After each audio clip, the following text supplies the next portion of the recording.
And this is one of our projects. We started that kind of collaboration, trying to understand what was the value that also as academics, that most of us were working with marginal communities in Colombia, and understanding our role into that is that we came across with the projects that we work on. I particularly want to present myself today as with one of those projects that is a project that we particularly do with students of environmental design in communities in Colombia, with marginal communities in informal settlements in Medellin. And that is sort of around this idea of that we call a planning studio. So it's a collaboration with many members, and it's done through academic course, but also through many different institutions that are named over there. And I'm not going to extend myself to not mention it, but just to, a lot of the effort that I want to say today is that it's not my work, it's the work that I'm doing in collaboration with many groups. And so part of this particular project that I wanted to show, that I think is part of the one that it brings sort of that conversation, it has to do with spending time in Colombia with the students. We spent 6 weeks during the summers in Colombia over a span of now more than 5 years. The work in Colombia has been my personal work in Colombia has been for more than 10 years.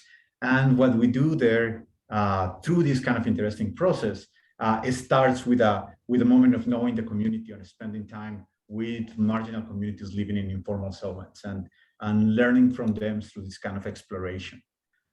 We start them a kind of co-production process that is very similar to traditional planning strategies with clients, where within using our tools and the tools of the community, we learned about what are the main problems that need to be resolved. We call this a planning kind of process.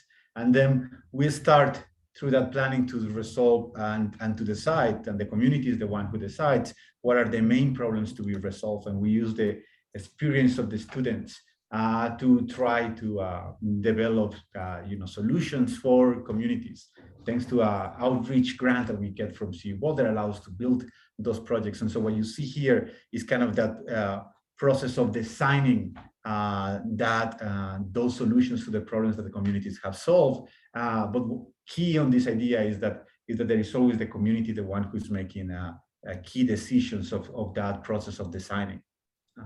Is that kind of presenting and reformulating strategies as we are presenting these ideas to the community that makes the big impact of the projects that we're actually presenting to them.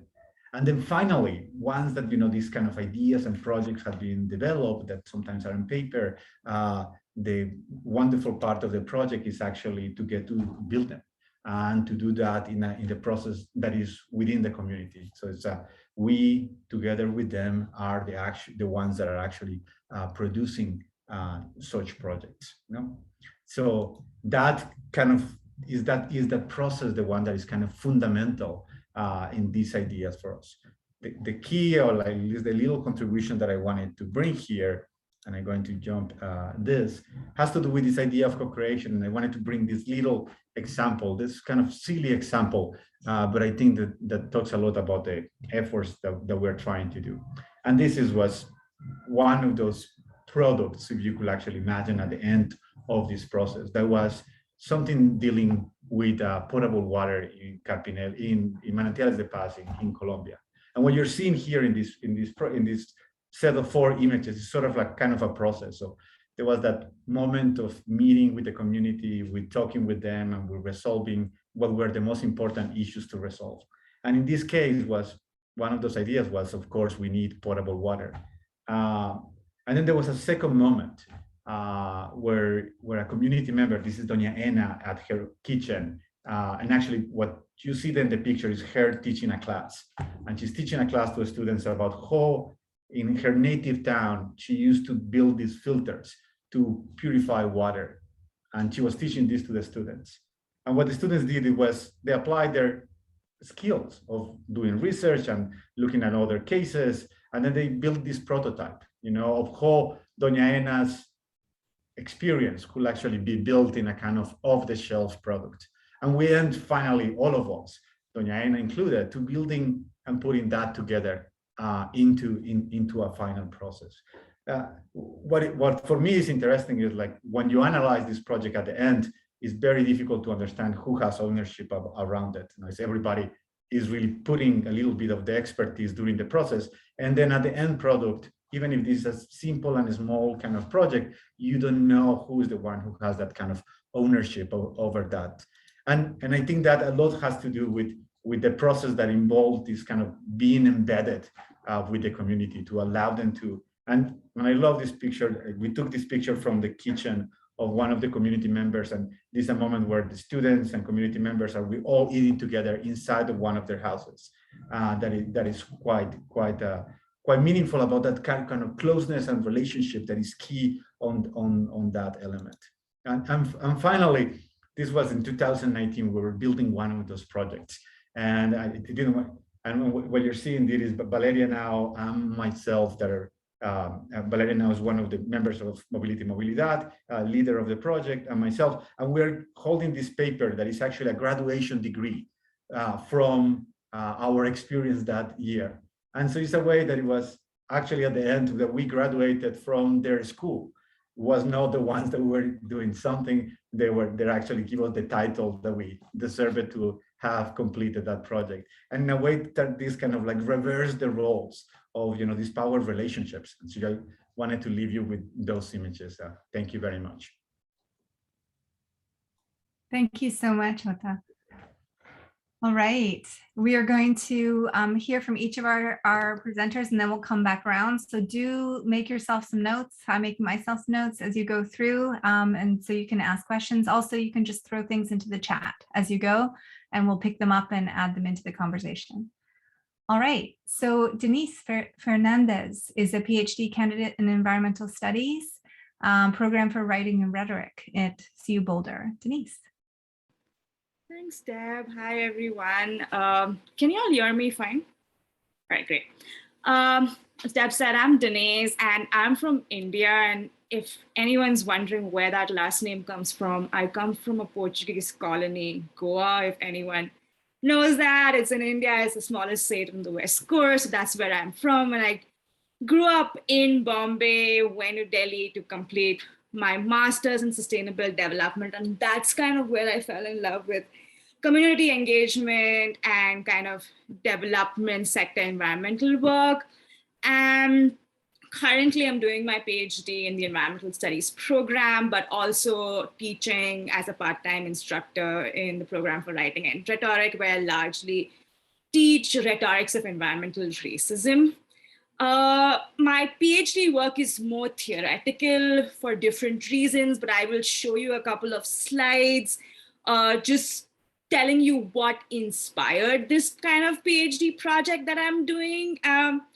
Just to give you a two-liner on what the project is about, I'm largely looking at large solar farms in Morocco and India, and trying to see how these farms in the context of climate mitigation are actually dispossessing and displacing historically discriminated communities, both in India and Morocco, and trying to see what are the better ways in which we could kind of work through climate mitigation while centering social justice around this. So can we have decentralized renewable energy systems, etc. I'm just going to share my slide out here just to tell you what inspired this work.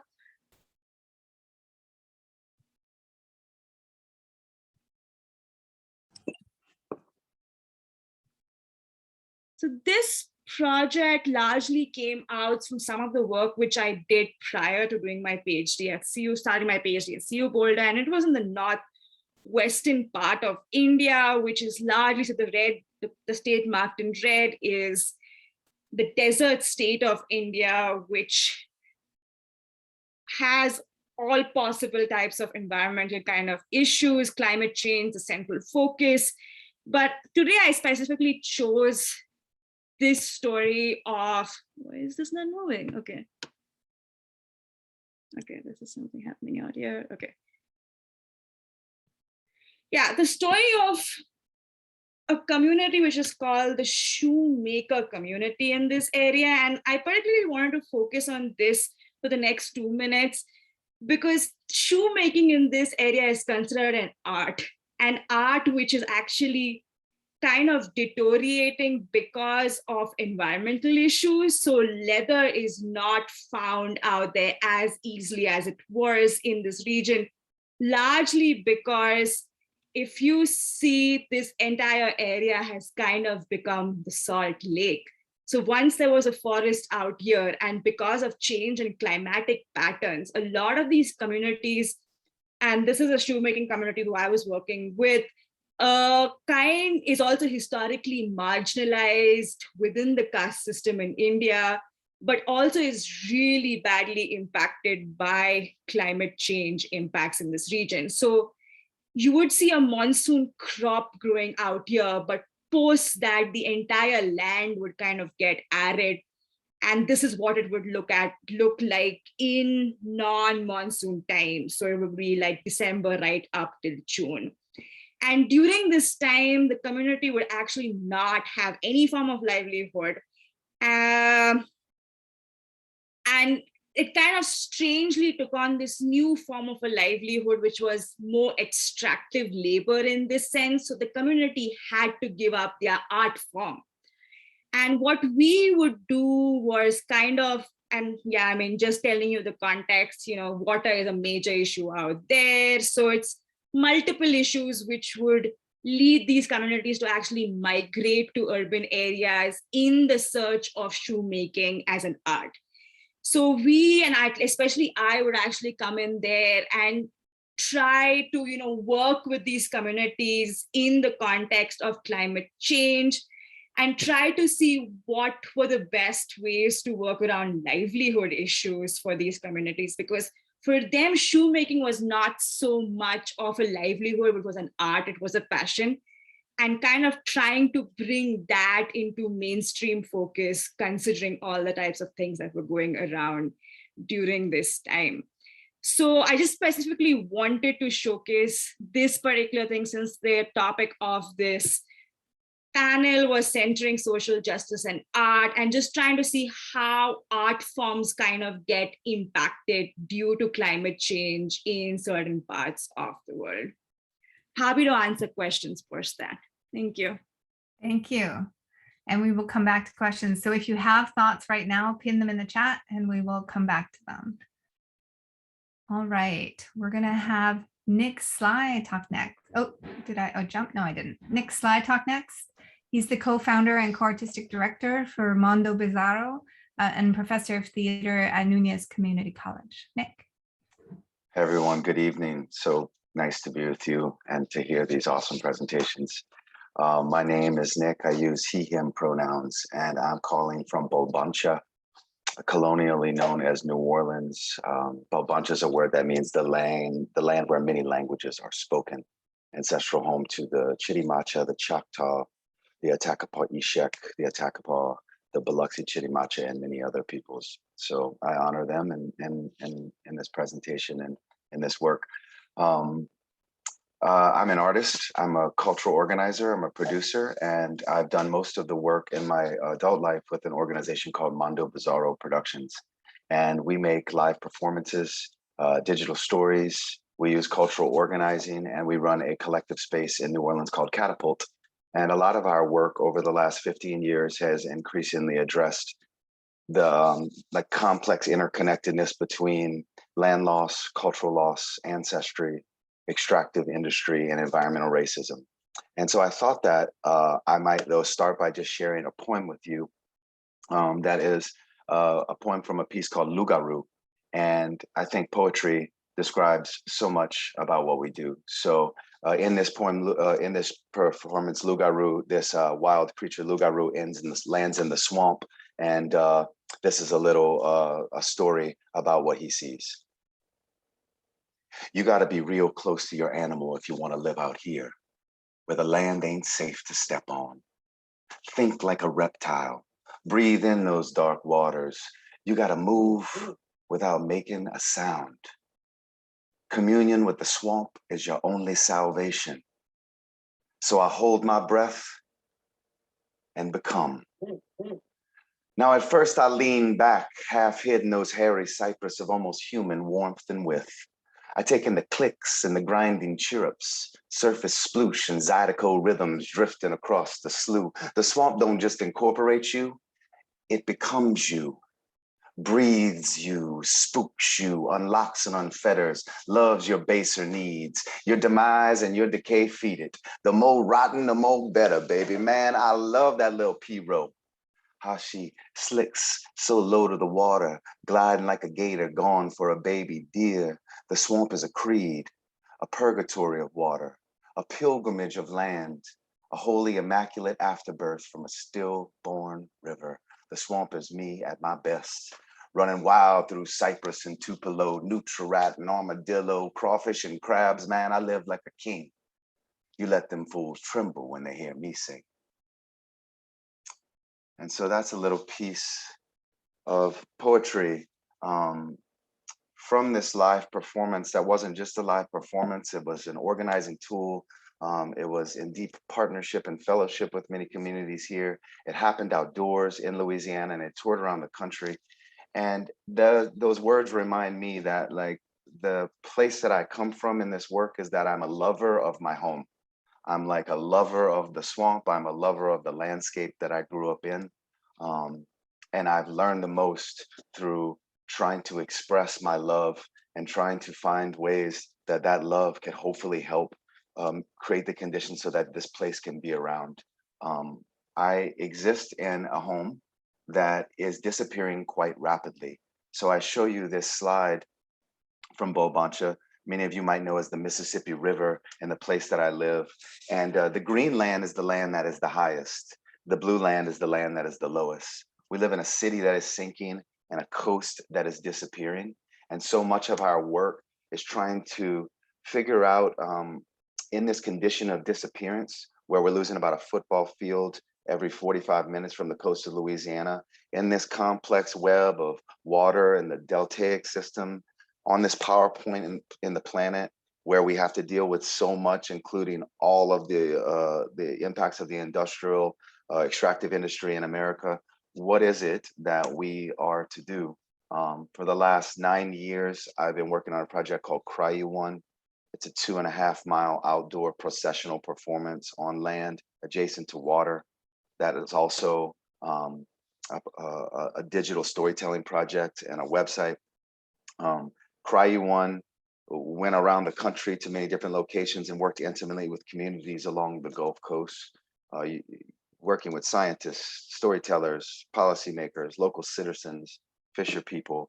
And out of that project, Cry You One, which came after the project Lugaru, some of the poetry I just shared, there was the creation of a work called the Land Memory Bank and Seed Exchange that was made by this woman, Monique Verdun, who is an indigenous woman of the United Homonatia here in Louisiana.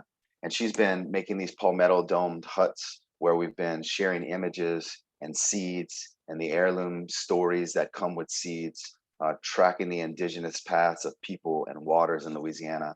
And it's led us to a project that we're working on right now called Invisible Rivers.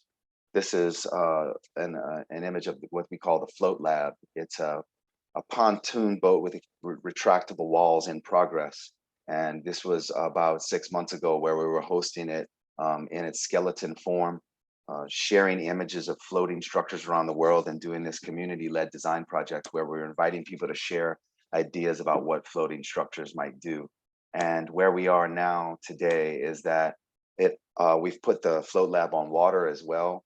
It retracts to become like a 23 by 26 foot floating stage, community engagement center, a place to have conversations about water on the water. So we're in process with this project. It's going to be completely powered by the sun, and it's going to travel to communities along coastal Louisiana and other places up and down the Mississippi River to kind of use art to have these dialogues about the pretty massive impacts that we face both here and beyond here. So thanks for the time and the pleasure of being here. Thanks so much, Nick. I noted it in the chat, but I completely felt Louisiana. It's like my favorite place other than my own home here in North America. So totally loved it. All right, Jorge Figueroa from El Laboratorio. If you would like to go ahead, yes, you're here. I am here. Thank you. Thank you, Nick. Thank you, Denise and Professor Samper and everybody who's here. It's such a pleasure and an honor to join this conversation. I have a new position now with the City of Denver's Climate Action, Sustainability, and Resiliency Office, CASR. I'm the Community Partnerships Administrator of CASR. They manage the Climate Protection Fund of the City of Denver. They passed a city ordinance that provides through a tax levy an annual fund of around $40 million for City of Denver communities to mitigate and adapt to climate change. It's mandated also by the City Council by law that at least 50% of this fund, of this annual fund, needs to go to environmental justice communities and communities of color. And it's incredible for me to be in this position, especially because I'm coming from working with co-creating, helping from the nonprofit world, struggling for years, trying to co-create environmental solutions with El Laboratorio, my former organization that I helped found, working with communities of color in Denver, in Puerto Rico, in San Luis, Colorado, in Mexico, to co-create solutions to make them more resilient to climate change. But also in the past 3 years before this new position with CASR, I've been struggling to try to move the focus from the big funders towards environmental justice communities. I used to work for the high-end, with the high-end environmental organizations as a professional water policy analyst, senior water policy analyst for about 8 years. And working in this professional environmental ecosystem, I realized that I was the only person of color within my niche of like urban water conservation policy making from the environmental world. It's a small niche, but it's a niche that represents around 40 million people in the West, if you talk about like the Colorado River Basin. And I was like really concerned when I was working for the nonprofit with the high-end, what I call the high-end nonprofits in the West, because there was no people of color as solution makers. There are no people of color as directors or with executive positions of the environmental organizations. There were no people of color from the funders of the environmental organizations.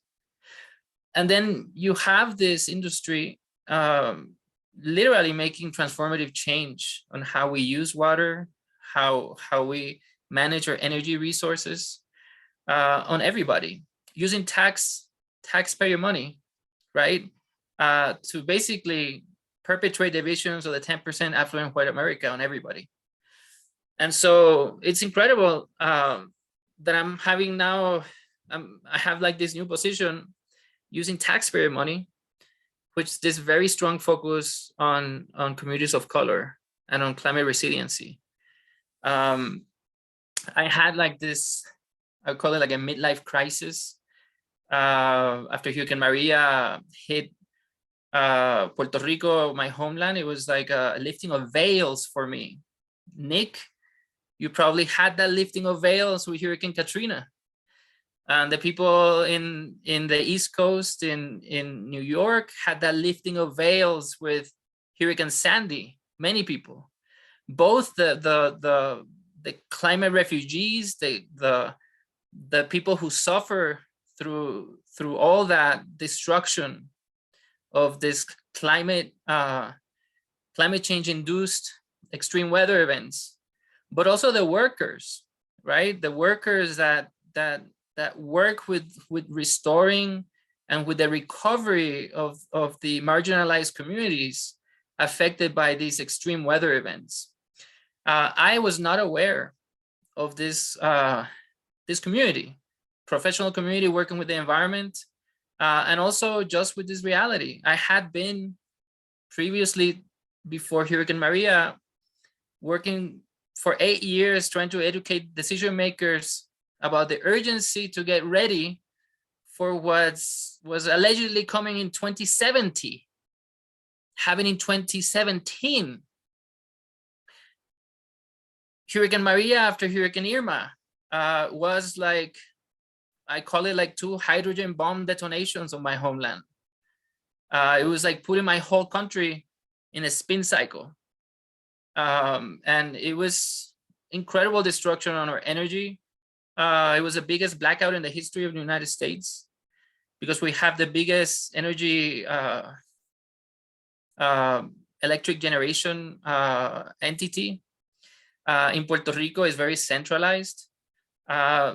It was very destructive on our water, potable water system, and incredibly destructive for agriculture. And so after Hurricane Maria, I just decided to quit my job as a senior water policy analyst for the environmental community, the professional environmental community, and dedicate my life to working with agricultural resiliency in Puerto Rico, and also working with co-creating solutions, training youth of color to become the 21st century environmental leaders. And yeah, it was a wild ride. And I learned a lot working from the very grassroots level about the needs that we have, the needs that the communities have, and the need to have marginalized communities, communities of color, under-resourced communities to be the beneficiaries of funding related to climate change. And also the need to have people of color and solution makers of color to help not only the communities of color, but everybody, right? I call it like, it's like having only like rock and roll in your radio dial, right? If you only have like white people in environmental organizations doing solution making, there's like so much richness when you bring different perspectives and different cultures. And we need to have blues, we need to have classical music, we need to have country music, not just one type. And so, yeah, I'm very honored right now to be working with CASA and with the city of Denver, because both the city, the mayor's office, the city council, and everybody in my office is deeply committed to advancing equity. One thing that I want to mention also is that I believe that when I went to graduate school, and I'm also a poet, I'm a spoken word poet, I see the built environment and our avenues and the computer and our cell phones part of the ecosystem. We're an intrinsic part of the ecosystem.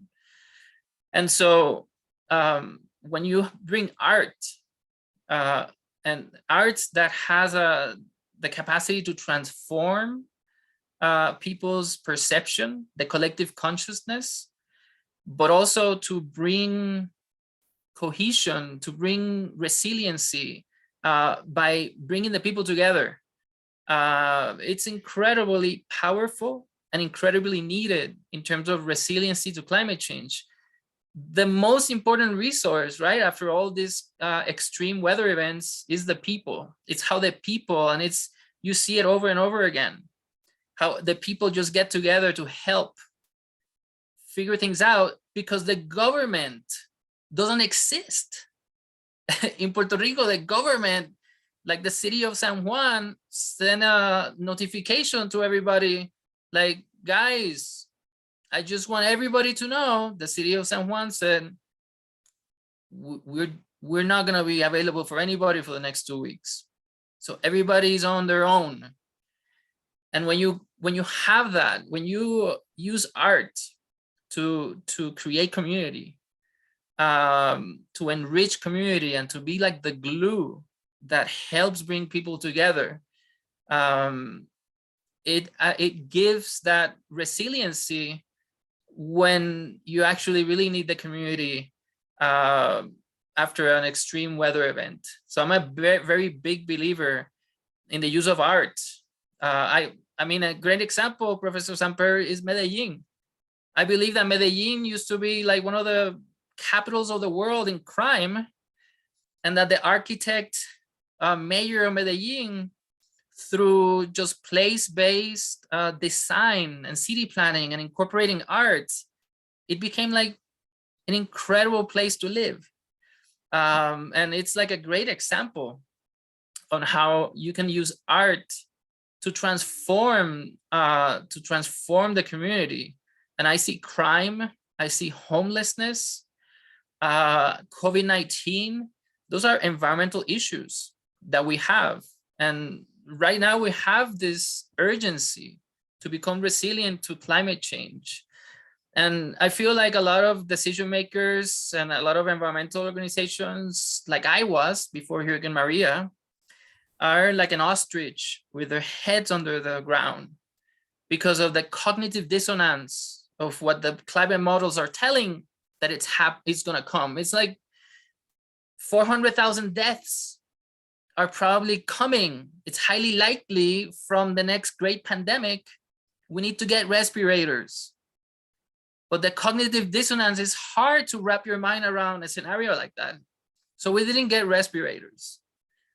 And I feel like it's my professional responsibility also, as a senior water policy analyst that I was, to like really sound the alarm for people to like wake up, and for us to like really get those metaphorical respirators in order for our communities to be resilient to what's coming.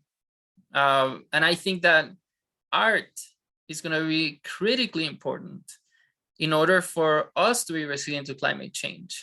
And I really appreciate that you guys have this forum, and I really encourage you guys to like really keep cultivating this, the concept and the idea of using art and relying on art to create resiliency, cultural resiliency to climate change.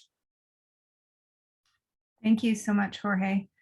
I'm going to just also drop, you just reminded me about the Art and Science Partnership Guidelines, just dropping those back into the chat as well. And I managed to find the CASR site, so I dropped that in the chat as well. So thank you for that.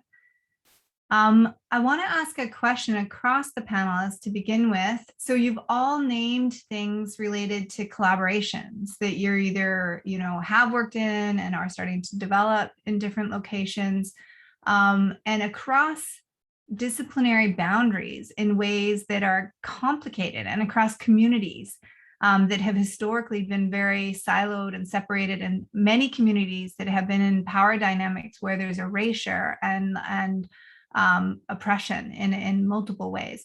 So I guess the question is, how are you managing collaborations, and what advice do you have around collaborations in thinking about disrupting and dissettling historic problems in power dynamics in collaborations? So can you say more about your collaborations, and maybe we'll just sort of popcorn around if somebody wants to sort of jump in on that to begin with.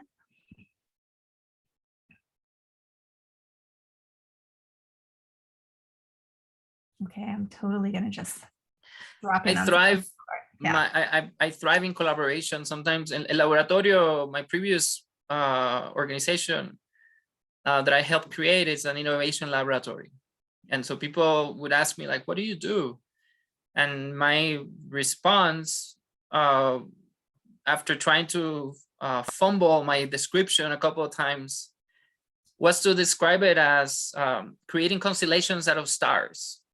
And it's about, for me, collaboration, I feel that excellence breeds excellence. And I love and I thrive collaborating with people who are like really excellent at what they do. And when you bring them together, it's just such a pleasure. It's almost like playing in a band, right? In a live band in which everybody masters their own instrument.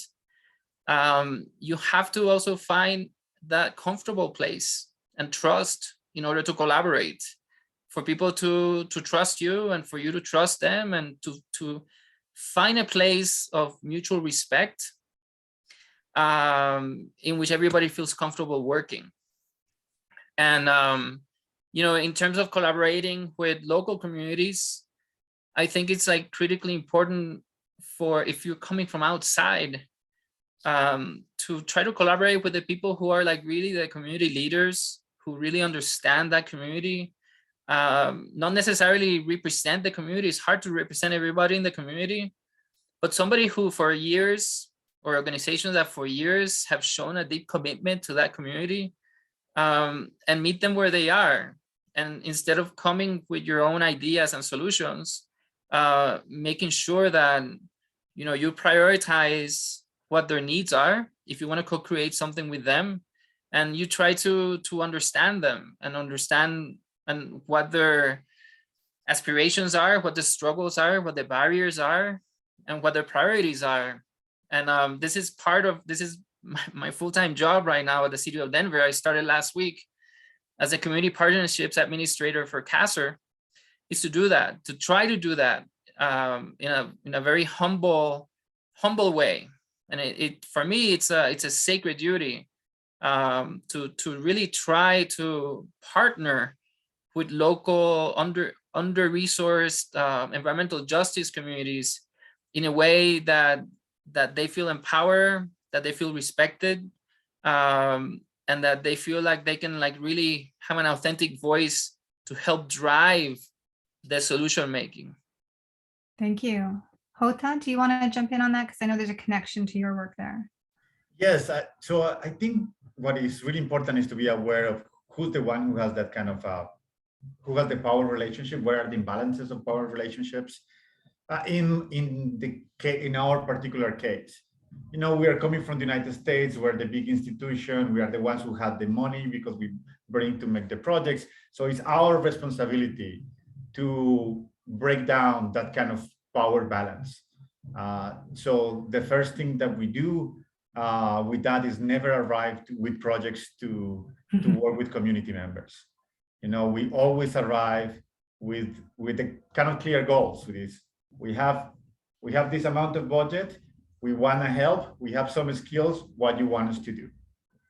And then we set up a process in which we set up very clearly that is the community members, the one who had the decision at key moments. So they decide what the problems are, so what the conversation should be about. They decide which one of the projects are the ones we should pursue or not. And then the architect decides what to build, when to build, and how to build. And so we are doing that process alongside all that with them. And why? Because they're the ones who have the knowledge. And that's what I wanted to put this like very narrow story about how, you know, the water connection and Doña Ena story became the motivator reason of the entire project. And if it's only when you dismantle those processes that things like that could happen. And then you could have enough space to listen to the community, to actually then follow their lead, to make projects that are actually meaningful to working with communities. So every year, the first thing that I tell my students before we arrive there is, I don't know anything. We are just going to arrive there. We are going to have conversations, and the community is the one who's going to decide everything. And they freak out, but I think that's the beauty of the process, and that's how you dismantle, you know, at least in the case of us, those kind of power relationships. Thank you. Denise, do you want to add anything to that? I think what Jota said just like kind of summarized pretty much what I was going to say. Just dismantling the power dynamics totally depends on you as a person entering that space. So I mean, India colonized by 3 colonizers. So working in such communities, they're really skeptical. Especially in my place, it was a lot of skepticism of me being a city girl who's educated to a certain level, coming in there with a very unfamiliar last name. So people would like look at me with a lot of skepticism in the beginning and be like, what is she doing out here? And, you know, just trying to build that trust and make the community feel comfortable with you was like, I think it took me 4 months to do that. And it was only after 4 months that they had a lot of trust in me. And then it was also recognizing leaders within this community. And a lot of them came illiterate, uneducated women. Be honest, I mean, just to be honest out here, I was amazed at the type of organizing work that these women were doing without even knowing how to read a single letter. And it was just me recognizing that, having conversations with them, and kind of putting a project together with just this community. And I think that was really empowering in that process, not only for them to kind of see how this thing unfolds in a larger landscape, but also for me to realize that there were naturally born leaders within this kind of community. So just kind of going in there with a blank slate, not knowing what's going to happen, but just acknowledging that, you know, there could be leaders in there that are already working on this, just supporting them and helping them out is kind of what I focus on. Thank you. Nick, do you want to add anything there? I also wondered if you wanted to expand on some of the work that you named around emotion and storytelling, like along with what has just been added. Those are all great. I think of one really amazing river scientist named Mark Davis, who once told us, give us enough facts so that we stay with you, but enough fantasy so that we go for a ride. And I like that. That's why I like to work in partnership, because inevitably your partners are smarter and better than you. It's like collaboration is so awesome because, you know, it's that constellation that Jorge is talking about. You know, you just keep making each other better. And so I agree with everything that's been said. The concept of traditional environmental knowledge just strikes me so deeply that, you know, so many people who have been disproportionately impacted by the climate aren't given a seat at the table, you know. And so how can we start to have conversations about water here in Louisiana if we're not with the fishermen or the fisher people? You know, they spend their lives on the water. And so I'm just moved to, I'm moved by and moved to continuing to work in that really robust way in partnership, because I don't think there's another way.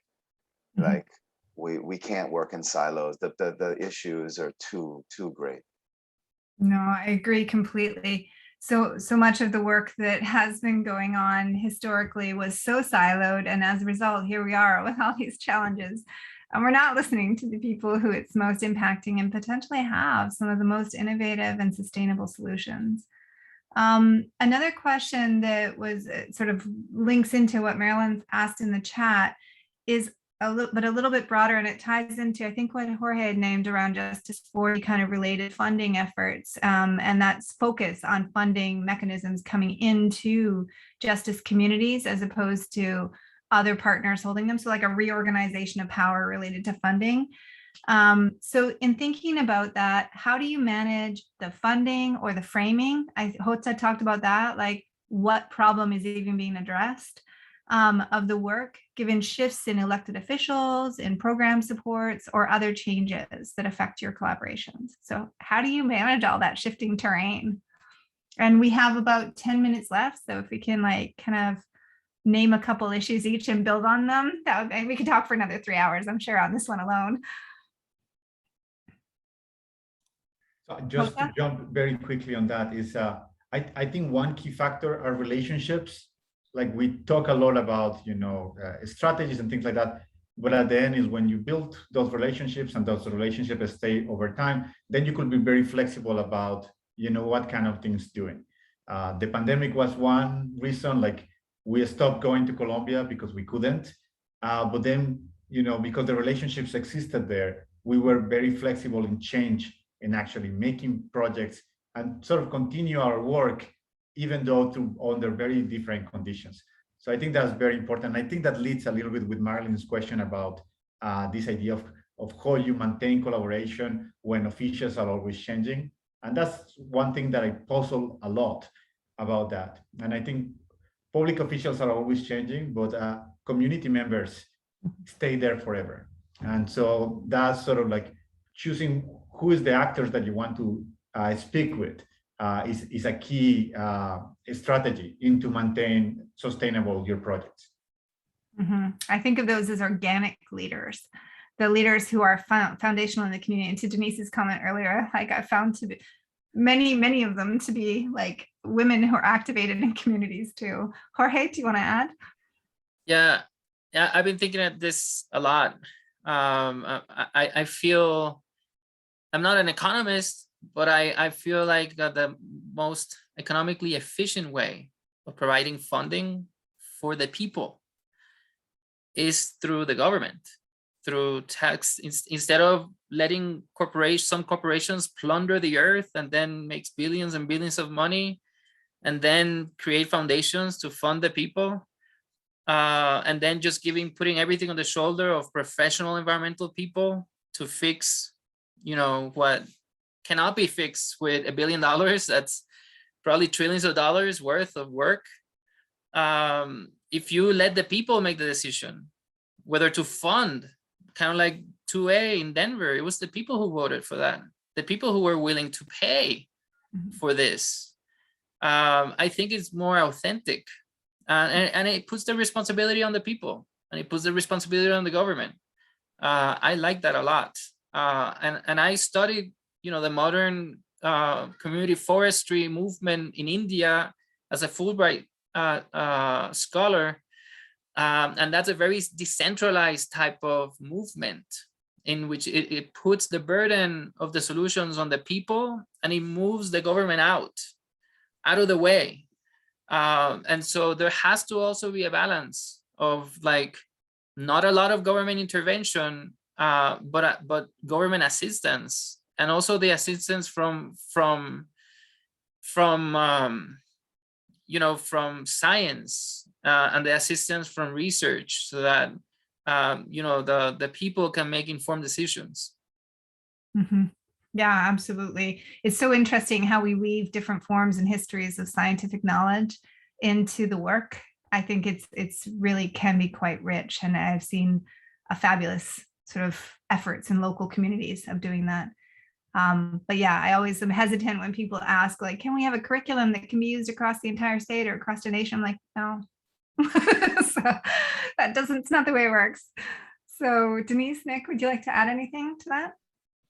I would just want to respond to how do you manage funding and framing of the work given shifts in elected officials. And as we all know, elected officials nationally, locally kind of change pretty much every year. And I was in an unfortunate situation where we got the fastest government coming into power right when I was kind of posted for this particular place. So I knew there was going to be a lot of change in national policy to even access funds for some of these communities. So what I would do is, and I kind of still do that, especially when funding and framing things, kind of look for loopholes within national policies that kind of would somehow center social justice within that. So and there's always a loophole in some of those things that you can pull out and frame the funding in such a way that I think I've been able to manage change in government kind of thing with just trying to figure out what are those loopholes and how it would kind of align to kind of the national policy or the state policy, but also not trying to, completely disregard what the community has kind of said or how it's done, but, weaving it through in such a way that will just get us the funding. Once the funds are in your hand, then you can kind of figure out how you want to work with it. I appreciate that. That is such an activist stance on the work. So, Nick, do you want to add anything else? Two things that came up were just reframing what we think of as profit. So there's so many trees down in this little place I walk in New Orleans. And I walked by the other day, I watched a tree since Katrina become dust. And now there's new trees that are felled around it, and we know like a felled tree that's not moved, it has a lot of profit for the forest, you know? So reframing our notion of like what is valuable to us and how we manage it is one, I think. And then just to say to yes, Jorge, New Orleans right now is in the middle of like a mutual aid extravaganza. And actually all of the real resources are being moved through people's Venmo accounts right now. The city didn't have a plan, the government did not have a plan, and the infrastructure that we rely on didn't have a plan. And so ordinary citizens are taking care of those things. I don't want to let the state off the hook, but I think we can lend more support and scaffold up and create architecture for people who've been doing mutual aid for hundreds of years. Yeah, thanks for naming that, Nick, because that's an effort that's been ongoing in the work that I do. I tend to, and maybe just a last thought we can add before we need to wrap up for the hour. But this question that Patrick put in about, can you talk about the relationship between shared power and shared responsibilities and collaboration between people with uneven resources? So I kind of feel like that is literally the center of my work. Of like how to actually like reorganize and reshuffle resources structurally across systems and educate those who currently have power and funding about how they have to reorganize their funding and collaborations. And so like part of the responsibility, I think, for folks in different kinds of positional power efforts is to actually train their peers, like in ways that actually decenter and shift power in the future. And so I think I would name that hugely. And I mean, my peers, I've done everything from helping scientists and educators to like lobbying the government, the federal government, for exactly what Nick just named, like a new way of shifting and resourcing people foundationally. So I do want to respect people's time and shift this evening, and just a really big thank you to all of the panelists for their time and their gift of their knowledge and wisdom and experiences tonight. So thank you all for being here, and thanks everyone for participating with great questions. I've actually captured them, so potentially we can like provide some more thinking around those as we go forward. Lisa, want to conclude with anything? Yeah, thank you so much. This is just, I'm just so excited to get to debrief on this with our cohort next week.